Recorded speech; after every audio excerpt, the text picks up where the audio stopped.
मैं हूँ खदीजा और आजकल मैं हूँ पटवारी के पोस्ट पे, first female Patwari in history of KP. मैं बिलोंग करती हूँ तख्तबाई से, मोमन फैमिली से।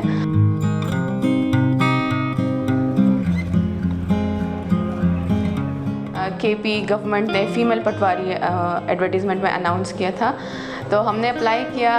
ईटा के थ्रू हमारी ऑनलाइन अप्लाई हुई। उसके बाद हमने ईटा के थ्रू हमारा एग्ज़ाम लिया गया, उसमें सिलेक्शन हुई हमारी। पूरे केपी से 12 फ़ीमेल जो थी वो इसमें सेलेक्ट हुई डिफरेंट डिस्ट्रिक्ट से। मैं मर्दान डिस्ट्रिक्ट से मैं अकेली थी। यहाँ से फिर हमने टेस्ट क्लियर करने के बाद हम लोग एकेडमी में गए पेशावर में। वहाँ 6 मंथ्स की ट्रेनिंग के बाद उन्होंने दोबारा हमारे एग्ज़ाम लिया। एग्ज़ाम के बाद फिर डीसी मर्दान के साथ हमने अपने रजिस्ट्रेशन करवाई। रजिस्टर में जो पटवारी ट्रेनिंग कंप्लीट कर लेते हैं उसके बाद वो डीसी ऑफिस में अपने रजिस्ट्रेशन करवाते हैं। तो ये सारा प्रोसेस के बाद इन्होंने फिर एडवर्टीज़मेंट्स दिए कि पटवारी कैंडिडेट्स चाहिए थे इनको, जिनमें फ़ीमेल के लिए भी इन्होंने पोस्ट अनाउंस किया था।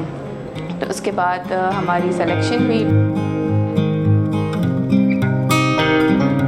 मुख्तलिफ़ मसाइल है, औरतों के फ़ीमेल्स के बहुत ज़्यादा मसाइल होते हैं जो कि वो एक मेल के सामने वो नहीं कर सकती डिलीवर, क्योंकि हर तरह के लोग होते हैं। कुछ जो है वो जिस तरह हर एक फैमिली अलाउ नहीं करती है किसी लड़की को वो किसी पटवारी के पास जाएं, अपना कोई केस हो कोई उनका, तो वो बहुत ज़्यादा ऐसे मसाइल रह जाते हैं जो वो आगे नहीं वो कर सकते। तो इस वजह से फ़ीमेल का होना बहुत ज़रूरी है।